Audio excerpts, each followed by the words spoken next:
In today's podcast, we're going to be talking about the challenges of bootstrapping a SaaS startup. We're going to go through a list and talk about it. But this list, I'm going to piggyback on something I stumbled into recently. It was an article written by someone called Melissa Kwan. I'll just share that shortly. We'll take that list, talk about some of those items, maybe not all of them, but some of those items, and then we'll add some more items into the mix. Now, if you're wondering why this I've chosen this effect for the video, there's no real good reason. Just that when you do a number of these podcasts, you want some change, and I'm super stoked about collaborating with folks in these podcasts, which I've started doing recently. I'm going to be publishing them as I get ready with those podcasts. That's super exciting, right? You have an opportunity to talk to somebody else, learn from this other person or a group of people, and it's a fun exercise. Solo podcasting is fun as well. I mean, I've done a fair number of those over the years, but you can get a bit lonely, so you have to try these. You don't have to, but I feel like I have the urge to try these quirky things just to make it a tiny bit tad more exciting for me to look at myself when I'm looking, and I'm doing this recording, right? Anyways, without further ado, let's get started. So this is an article I stumbled into recently, right? So what I'm going to do here is essentially open a new incognito window, because this is an article that's it's a public article, right? So I'm just going to do it that way. You can search for that the exact way I'm doing it as well. So I believe it's Melissa Kwan, and then bootstrapping. I'm just going to do that and see if it pulls up. Let's see if that. No, that's not the one. I'm just going to say bootstrapping. Was it like 10 items maybe?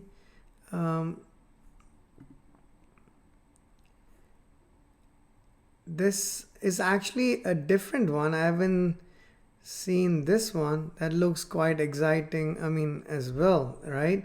So let's keep that here. But I was going to talk about, yeah, this is the one I was looking at. This is the one that popped up. I don't know if one of this is, I'm pretty sure is newer than the other. Maybe this is like probably 4 months ago or maybe 6 months ago. I'm not sure. Okay, let's start here because that's the one I had recently seen. And we're going to talk about that, right? So I'm going to move this window here. I'm going to make this smaller. So just so you know what I did, I just went to an incognito window. I searched for Melissa Kwan and I said bootstrapping 10. And this is the first hit, I believe, right? So it's, or maybe it's the second one, right? Is that the one? No, it's the third one, this post here. 10 things I didn't know before making, that make bootstrapping a SaaS startup incredibly hard. So let's talk about this, right? Let me move this window here. Okay, I think that's hopefully fine. So definitely, I've seen one or two other articles pop up. So you should check it out. Melissa writes beautifully, right? And I couldn't agree more with a lot of the points that I've seen here because we're living through a lot of these challenges. But I figured it'd be worth doing a podcast to add my own experience based on running Snowpal and give more context to some of these bullets, right? And then we'll add more into the mix. So again, go to Google, check it out, search. The search string one more time is Melissa Kwan, bootstrapping 10, and it was a third hit, I believe, right? So this is awesome, right? And thanks to folks like Melissa who published this. It's a public article. We can read it, learn from it, and make those adjustments because I try to do the same thing. I document my experience as I go because it's sometimes if you wait till you make it really big, we haven't gotten there yet, but hopefully soon, you might forget the challenges along the way. So I've just taken the route of documenting a lot of our challenges as we go through those, as we live through those challenges. And when you see some articles with other people sharing it, actually it's pretty close, it resonates, and you want to give a shout out to people who are doing this as well, right? So that's the idea. Okay, let's start with some. I'm not going to go through all of these bullets, maybe not. I'm going to go to the probably talk more about the ones that have resonated a bit more with me, but feel free to read this and other articles that Melissa has written for your own learnings and understanding. Right? Cool. So the first one. It says one more time, it's about the challenges in bootstrapping a SaaS startup. It might very well be applicable to other types of businesses, but we're going to keep our focus here just to SaaS specifically, right? The less they pay, the higher the churn, right? And Melissa says here, we learned that I'm just reading it from there, as you can see, right? We learned that the lower the price, the more price sensitive and demanding the user. Low prices made it easier for people to try us, but they needed the most support and left faster. Let me take an example, right? So one of the businesses we have is the education business, and you know what? Maybe in hindsight, I'll just probably go this. I don't know. It starts to hurt the eyes after a little while. So maybe I'll pick a different effect. I don't know. Maybe I shouldn't be doing this smack during the podcast, but I'm adamant about it being slightly different. Let's go with this for now, right? One of our businesses is actually let me go open this, an education platform, right? So if you go here, you can check out our courses. We have a number of them. They're priced at well below $10, right? The idea here is to share our knowledge, have more hands-on pragmatic courses that folks can quickly purchase, watch for 30-40 minutes. A lot of them are hands-on, and then you take that learning from folks like us who've actually done it at work. It's not theoretical, it's completely pragmatic, practical, real problems and how we solve those, right? That's the background, but we have these prices. To arrive at these prices, we've gone back and forth, right? Like if I pick something like Revenue Cat, it's priced at $8.99, and sometimes you have a discount. It could be even lesser. But the items we discuss, in that particular course, you don't have to take my word for it. We can just ask somebody else who's purchased it, or check it out yourself, or check the preview. It takes a lot of learning before we can actually create the course and publish it, right? And it takes a lot of effort in publishing it as well. It's a multi-step process because we have it on the web and on mobile as well. And then you figure out what might be the right price. And sometimes, I err on the side of actually going pretty low. Rest of my team sometimes can err on the side of going a little bit higher than where we want to ultimately price it at. So we have these conversations all the time. Now, again, we have our SaaS products on AWS Marketplace and APIs, but I'm just taking one of our other businesses. Like I mentioned at the top of this podcast, even though the points may have, the writing refers to it as SaaS, I see it just as applicable, some of these items, to any business for that matter, right? Lesser the pay, the higher the churn. What that means is hopefully it is applicable to something like this as well. It probably is more applicable to a SaaS service and a product, but since I started the course, let me go with that, right? If you price it really low, right? Let's say I priced it at a preposterously low number like $3.99, right? Sure, you're going to have folks buy it, purchase it, benefit from it, right? But the feedback that we get, or maybe we don't get any feedback because if we did not do it as well as we would have liked for it to be done, maybe they don't provide that feedback because it's not priced, if it's priced that low. They're like, yep, it's not worth it. I got some value out of it, but I'm not going to provide feedback, right? So you want to price it at a point, I believe, as I've learned, where you are given that feedback almost intentionally so, because that person, the buyer, is not super stoked about it. They're like, hey, I paid like X amount of dollars and I expected X, Y, and Z, but I did not get that out of you, right? So that could be one reason why you don't want to price it low. But the point I believe Melissa is trying to make here, at least my interpretation of it, right? You're going to have to ask Melissa what exactly. I'm just reading it as you see and I'm making my own interpretations. And you're welcome to do yours, and I highly encourage you to do so as well. Don't take my word for it, obviously, right? Low prices make it easier for people to try us, but they needed the most support, meaning if you're a small enough startup, you don't have the time to actually provide all of that support, right? Now, if you priced it very low and somebody purchased it, bought the subscription, and now they need all of this help, you're not in a position to provide all of that help. And maybe they expect that help and then they leave because they're not getting that help because they're not well equipped to consuming your services. So the way I read this point is, the lower the price, more price sensitive and demanding the user. So maybe going really low may not be a winning strategy, right? Even if you can, right? These courses have already been created. We've made the effort. We could say we'll sell it for lesser and make more money through volume, right? Which is not a bad strategy, to be honest. But no matter how low the price, what should that price actually be? That's something you need to figure out. You have to do the research you need to do. But no matter how much research you do, you're going to have to practically sort of understand based on experience and feedback that you receive from your customers, right? At least that's my 2 cents for that first item. Now, my answer could be quite different if I actually would have been different, a little bit different, if I'd start out with our APIs as an example. For some reason, I felt the need to start with the course. So maybe it's the best example, maybe it's not for this bullet, but take it, for what it is, right? The second one, I'm just going to let you read it and make you, learn from it. Scaling problems are unpredictable, right? Point number 3, what Melissa is saying here is, we couldn't have known, I'm quoting, I'm going to read the couple of lines as is, quoting the author, and then I'm going to add to it, right?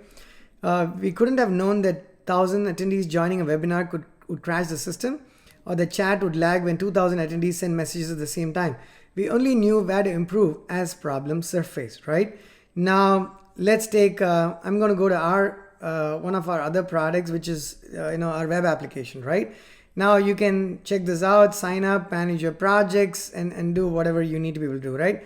It has all of the features, I believe, that you would expect off of project management platforms. I said all, but what I really meant is a fair number of features that you'd come to expect, right? Going back to the point here, right? Scaling problems and unpredictability. That's what we are talking about, right? You build it. Yeah, again, you don't over-engineer your systems, because you want to go live as soon as you possibly can, right? Time to market is critical. The whole purpose behind us publishing our SaaS products and APIs on AWS Marketplace and other places is so companies can go to market sooner. They don't spend a lot of cycles in doing boilerplate stuff that you could leverage. You could integrate our systems and leverage us for. So again, back to the scaling issues, right? Time to market is very, very important. So you could probably spend a lot more time, make your systems a lot more robust, performant, and scalable, and then decide to push the button to have it go live. Not a problem. But it's bound to take a whole lot longer, right? Maybe it's a good idea. Most likely it is not a good idea. You want to go to market as soon as you can, before your competition goes to market, before your product's need ceases to exist in the market, if it can be as dramatic as that. So you want to defer, you almost have to choose to delay the inevitable, right? Scaling issues are going to arise, but that's a good problem, right? That's a good problem. But I say build it so your architecture is flexible enough, but don't try to solve every single problem before you go live. I don't know if it's a good idea. You are going to face scaling issues, scalability issues. You're going to notice them. It's going to be very different from what you may have anticipated. So go with what it is. Go with the decisions you made, the architectural and design decisions, and then see what happens. And then, in today's world of DevOps and platform engineering and whatnot, it is not, nothing is easy, but it's not, again, terribly difficult to scale, whether you want to scale horizontally, vertically, however you want to do it, right? The strategies are going to be different, but you can. I've done a number of podcasts on performance and scalability, so I will not go into the details here. I just use the third bullet as actually an excuse to have this conversation. The fourth point, content is the root of all success. So again, I'm going to read it. All demand generation starts with content. But open quote, all demand generation starts with content, but nobody on our team had marketing experience before. We had to learn everything from scratch, from SEO to social selling. Now, outside of the dev team, 90% of our time is spent creating content, right? Close quote. So this is essential, right? However you're creating content, whether you're blogging, creating videos, doing podcasts, there's a number of different things you actually have to do. Even if you're creating video content, right? You may have to post it on Facebook, Instagram, LinkedIn, YouTube, n number of places, right? You really don't have a choice, and and I'm yet to find a tool that makes this seamless enough. We are having to do a lot of manual work, which we're trying to get out of, but you're going to have to create that content. You cannot do it overnight, so it's going to have to be organic. Like, I think at this point we created like 270 plus podcasts. It took its time, because every podcast it's a different topic. It's 85% of the time, if not more, they are core technical topics. Other times they are peripheral topics, such as this one. It's around running a business, but it's not exactly bug fixing, features, implementation, right? But that's the majority so far. But we are making a conscious effort to make it a little bit higher level too, because more people have asked for it. So create content, start doing it like today, right? I mean, it doesn't matter. It doesn't have to be perfect. Don't let perfect come in the way of the good. Start churning out this content, and then let Google index it. It gets picked up. Takes a while. Use correct words, keywords. Don't use super popular words that you're never going to get picked up. So you're going to have to learn and live through that experience. And again, if you're a startup, you don't necessarily have dedicated teams to doing this. So you're going to have to do it. You probably will do it wrong the first time. You probably will do it less wrong the next time, and then you're going to improve yourself to make doing it not so wrong, and then you can become an expert at that, right? I mean, I never use the word expert because, again, to quote Matthew McConaughey from that Oscar speech that I always quote, paraphrasing what he said he's always chasing this hero, which is him 10 years from then, and he's never going to get to that point, but that's the whole idea, right? You keep improving upon yourself. Okay. Let's go to the next point, right? Again, for folks who may have joined in the middle, we are piggybacking on an article.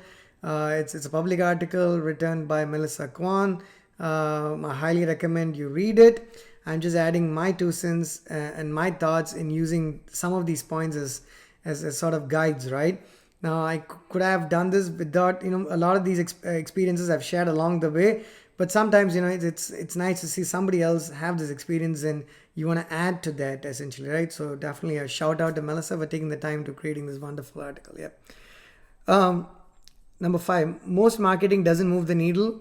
Quote, things we thought would make a huge impact did not, even though 9 out of 10 things we do probably won't work very well. We do them anyway because one thing might, and collectively everything helps a little. Close quote, right? Now, we do a number of things. Like if I go here, if you go to like say, again, I'm on an incognito window, so I'll just search like you might, let's say Krish, I think. Yep. Oops, that's going to Twitter. I was going to go to Medium. Let's see. Okay. So this is, I'm just pulling up one, right? So you can see there's a number of articles, right? I've written, there are my team members, right, as well. This is one place. I mean, we blog on other places. Oops, what was the item? Sorry. Most marketing, yep. I guess as I understand it, as a layman, the difference between sales and marketing is sales is more directly when you're interacting with the customer, prospecting, etc. Marketing is when you're building relationships for the long term, so to speak, right? So you need to, again, this is close to content. Maybe there's a fine difference there, but I kind of see it, I would put that in under one umbrella. The content probably, again, maybe the difference is content could be generic. Sometimes it's not necessarily about the company or the products. We write about something that we find is useful for us, and so we want to share the knowledge with other people, right? But by virtue of that, we are able to sort of create that awareness about our company, our products and services, right? So that's one thing. So I guess maybe there is those fine lines of separation between content and marketing. Marketing is more directly for your products, right? You're taking the product from within the company, to the market, and I'd say sales is taking it from the market to your customer, loosely speaking, right? So that's what I've taken away from that point. Number 6, quote, best customers can churn for things out of our control. Product champions leaving without a successor. Again, let me read it again. Quote, product champions leaving without a successor, change in corporate strategy, end of a launch. These things have caused our highest paying customers to cancel even when they have loved our product, close quote.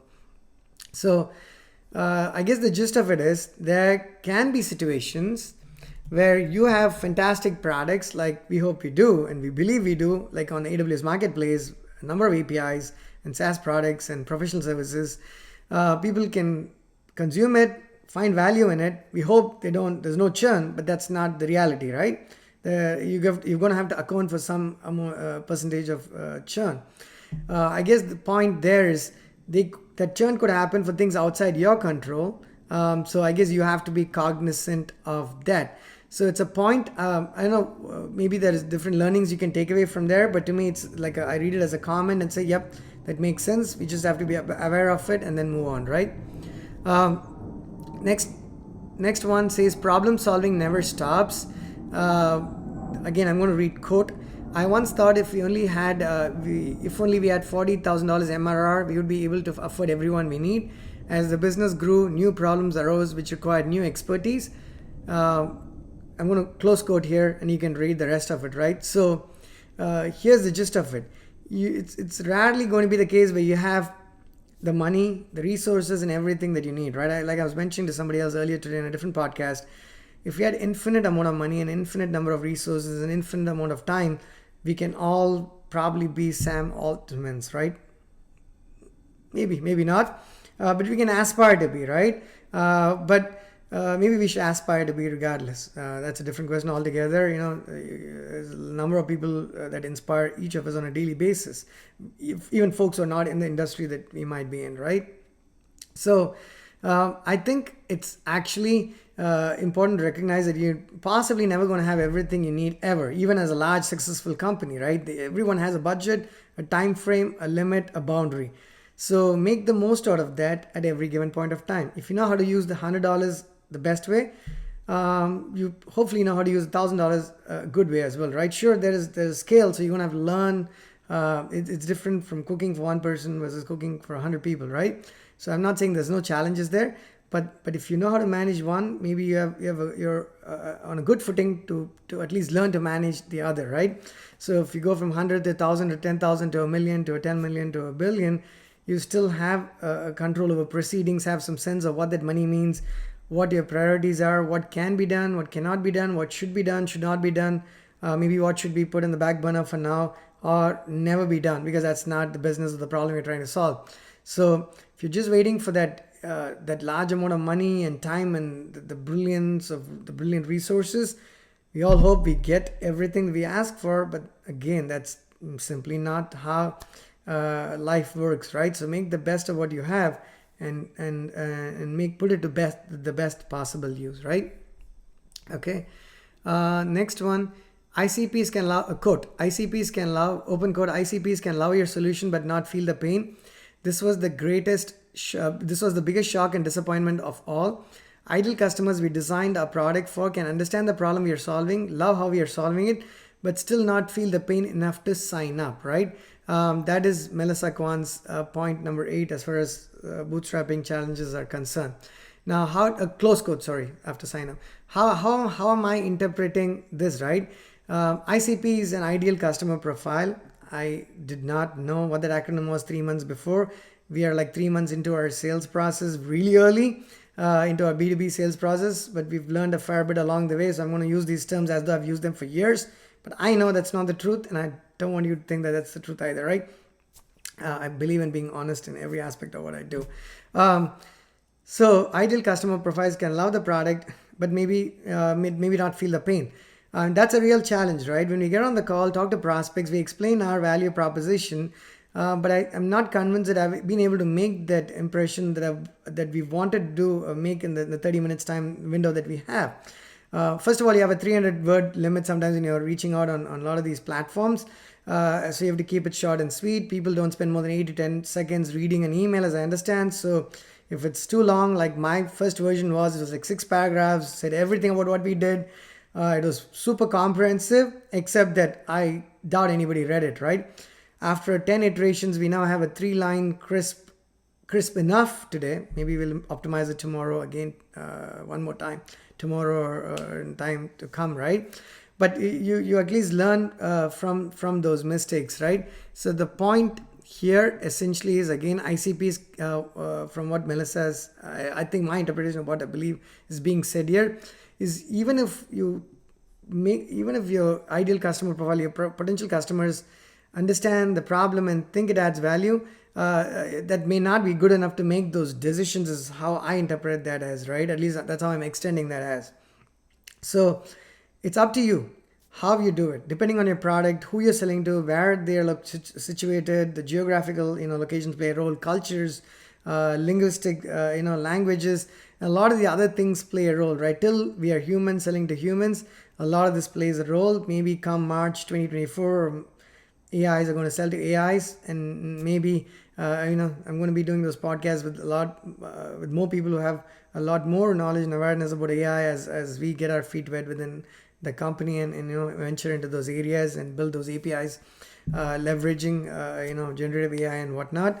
But that's important to recognize. You want to make the connection in the call, in the time you have, and somehow find a way to make your prospective customers, right, or your prospects, recognize their challenges with the little you may know about their business, and try to bridge the gap and try to get on that follow-up calls to be able to explain more. It's not easy, but what other options do we have, right? We're going to have to do our best. Now again, this is me reading out what Melissa Kwan's written, a lot of these items, and adding my thoughts and perspectives. Hopefully the interpretation is what the author here intended for it to be. But even if not, I have takeaways that make the most sense to me. Similarly, you might have something, so just go with it, right? Number 9, I will let you read it. It's very important, but I think it's not something I want to talk about in this particular podcast. The last item is the first $1 million, a quote, open quote, first $1 million is not the hardest. You may have heard that the first million is the hardest. For us, it's not. Growth started to stagnate just after we hit that goal. Conversions decrease, churn increase. For the first time, we feel stuck and need to come up with new tricks, close quote. I could not agree with that more, right? I'm trying to think of a perfect example, because before you make the first dollar, making that is really, really hard. It's super hard, right? Getting people to spend $1 that they have no necessity to spend. Unless it's an Apple product, of course, then we all seem willing to spend thousands of dollars. But that's because they got that far, right? Maybe it was not easy for them. Maybe you need a Steve Jobs to kick something like that off, right? We all hope to get there one day, but some of it is in our control, some it's not. But what is in our control is our commitment, passion, effort, dedication, and our trust that what we are building actually makes a difference. Now, is it challenging to make other people appreciate that value add and the difference it's going to bring to them? Absolutely, right? There's no question about that. But first, you have to be convinced. And you have to be convinced from a more pragmatic standpoint, right? Because just because we are building it, it's natural to fall in love with something, even if it's not perfect. But you gotta get your reality. You have to do the reality check all the time, right? For us, the reality checks would be where our own products, like our web and mobile apps, run on our APIs, and we know how complicated and complex it was for us to build all of these features. Like if I just go, we have like tons of features in our product. We did not have APIs that other people provided for us to be able to do things of this nature, right? So we had to build out our APIs to implement every single one of these features.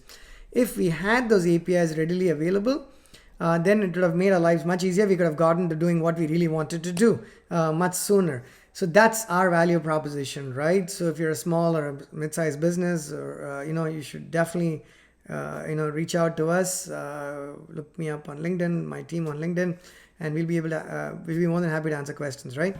But that's essentially what it is, right? So let me go back to the last point about making money there, right? So it's never going to get easier, and life will be boring if it did get easier, right? If it got easier, so it's all right. So till you make the first dollar, that's going to be hard, and then after you make the first one, you'll think like, how difficult could this possibly have been? I've already made the first dollar, right? And then you go to the 100, the 1,000, the 10,000, million, and you keep going. It's true of code that you write. Before you write anything, you have no repos, no code. You're like, oh my God, right? And then you write the first endpoint as an API provider. We've made some progress. And then are we all good to go because you had all the wiring done? Now we need to add more endpoints. And our first thought is, sure, each endpoint provides a different value, but now that we have everything set up foundationally, how difficult can those be? Well, it turns out that they are difficult because each endpoint is unique from the other. It does something different. It provides a different value. So each of them is as challenging as the other. The same thing, I believe, when it comes to making money. All of that is going to be, challenging, right? I mean, so if you think you made the first dollar or the millionth dollar, and you're in great shape, you don't have to do anything or learn anything more, I'm quite certain you might be wrong, right? So just keep that in mind. So I know we skimmed through some of the others and talked about some in detail, but I just want to use that as a guideline, right? So, one more time, thanks to Melissa Kwan. Just go to Google, search Melissa Kwan bootstrapping 10, and you'll find the article that we were just piggybacking on. Maybe the next time we'll find more articles that either Melissa wrote or somebody else wrote. That way I can give you my examples, our perspective, the challenges that we are going through as a company, as a startup, as a startup that has plenty of products. And so hopefully some of this resonates with you, right? I think that's all I had for this podcast. Thanks for watching.